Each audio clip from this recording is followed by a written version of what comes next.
Hey everybody, ericsvarietyshow here, and today we are looking at my most recent purchase. Seems like I buy a lot of cars. Well, a lot of them have been just junk. What we're looking at today is a 1996 Lincoln Town Car, presidential edition of the Signature Series, I guess. I don't know if they all say that, but I haven't had a chance to clean it yet. I've had it a week. Well, I've owned it for 8 days now, and this is the first time I've had a chance to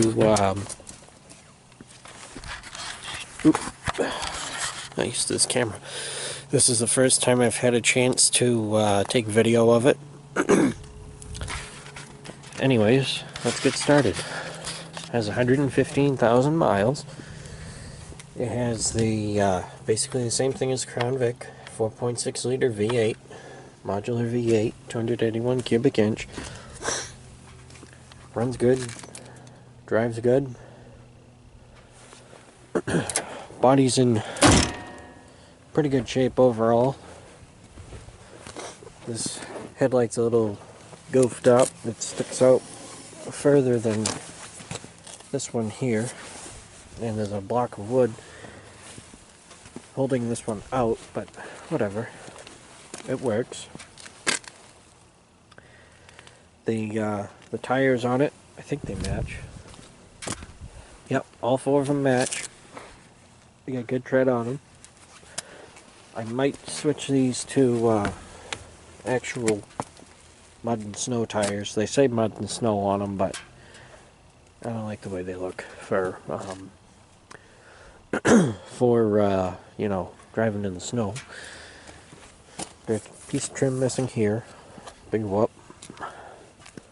One of the hubcaps is missing, and obviously it's on the other side.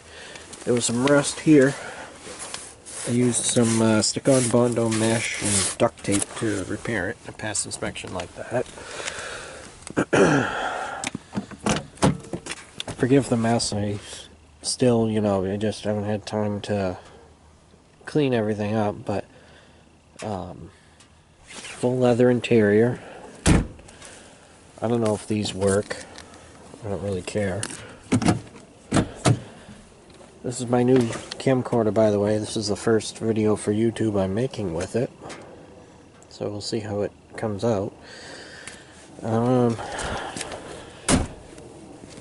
It's got dual exhaust, which I don't know what year they started, but all of these from factory have dual exhaust. I'm gonna try to get it undercoated before snow flies.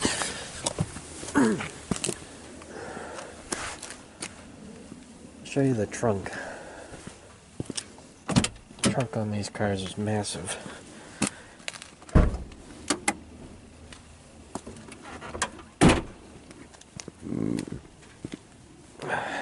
Previous owner gave me some extra oil filters. That's part of the $1,000 stereo system that was put into it. I guess that has something to do with it there. I don't know. Or, yeah, I don't know what all this shit is. What I do know is, however, I'd like to eventually get it out. I didn't get a key for this here. So power pull down works. So I'm gonna have to eventually have a locksmith, you know, go figure out how to, what the pattern is, and make me a key, because I'd like to be able to lock the glove box as well as the button on the door. Hood ornaments, you don't see these anymore. There's something about driving a car with a hood ornament. If you've never done it, you really should. Keyless entry.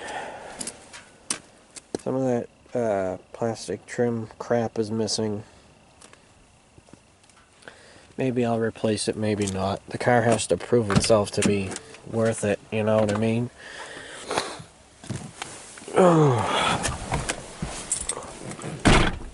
So, here's the inside. Someone changed those bulbs out there, and the ones in the back. And the headliner's falling down, but was stuck back up. It doesn't really matter to me. I just need something that runs and drives good, and that's going to be reliable and get me to and from work in all kinds of weather, and I think this is going to be it. I've got to give this car a good cleaning. I tried to start yesterday, and I was cleaning off the steering wheel a little bit, and the paper towel was just fucking gross. It belonged to a guy that worked in construction who lived in Maine, and he drove it every day from where he lived in Maine to Boston for 2 years. So this car saw a lot of highway miles. Well, at least in the last 2 years anyways. Full digital dash. That's one thing I don't like, is when you turn the key, the doors lock up. 115,508.6 miles. I've put on, oh boy, what was it? I've put on a little over 400 miles, 450 miles since picking it up. Clock and some fancy Alpine CD player there. I don't know if that has anything to do with the phone, the Bluetooth thing, but I know this does, or at least I'm pretty sure this does, because that's what I look at when I'm yelling into the phone when someone calls. In auto dimming mirror, it doesn't work, and this one's stuck on dim. I'd like to change that out eventually, because that's aggravating as all hell. I can't stand auto dimming anyways. I like the little flippy switch underneath.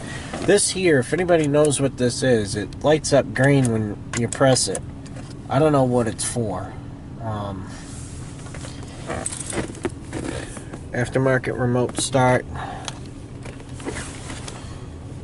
Push button climate controls. All this stuff here. And you can convert it to metric, so you Canadians out there, it's 185,000 kilometers this has.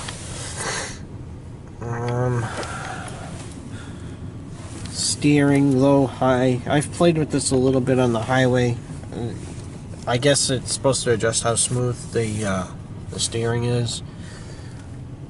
It makes a little difference, but it's not so much that, you know, it's really worth having the adjustment available, in my opinion. Seat controls, and then there's a couple more down here. One's for adjusting the back of the seat, the other one's for the lumbar support.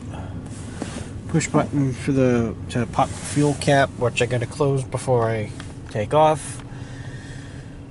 Power everything, blah blah blah. Garage door opener in the visor. Lights. I think it'll make me a good car,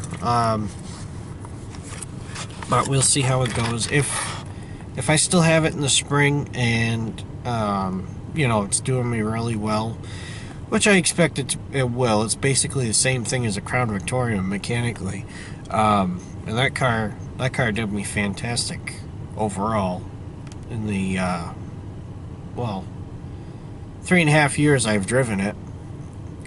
That's still sitting, hasn't been touched. I'm gonna do something about that at some point. I'm not sure what yet. I'm exploring my options. The easiest thing to do would be to just junk it, send it, find another one, but I don't want to do that. It's my first car, you know. But anyways, last night I sold the Taurus. I stuck it out on my friend's lawn for $550. I didn't put a best offer or anything. I got a text message yesterday just as I was gonna leave work. I was actually gonna clean this thing yesterday. I was gonna pull it into my shop and clean it, but you know, the guy kept texting me and shit, so I met up with him and he said, "Would you take $400 for it?" I said, "Sure." You know, first person to look at it. He took a very short test drive. I told him everything that I knew of that was wrong with it, and he offered me $400. I just took it. Figure, you know, I don't really have time to screw around, and by the time I get out of work and get into the area that the car was parked in, which, yeah, it's only half an hour from my work, but it's, you know, it's starting to get dark out when I leave work. I figure I just unload it, let him have it. So he's supposed to be picking that up Monday. I've got my old plates from it with me here. I've got my registration. I'm going to transfer everything to this car because this was a $42,000 car new. I found the window sticker in the glove box inside the booklet. So it's going to be kind of expensive to register because I think that's part of how they calculate how much you're going to pay for registration. I know the Crown Vic is still $110 to register every year. So you know, I don't know what this is going to be, because I think the Crown Vic was like $18,000 new back in '94. This is '96. I don't know. Anyways, hopefully this will be a good car. I'll maybe make another video again once I get it all cleaned up nice and get a steering wheel cover on, and yeah, hopefully, you know, hopefully this is going to be a good car. So anyways, folks, I will talk to you all later. Bye-bye. Freaking button. There it is.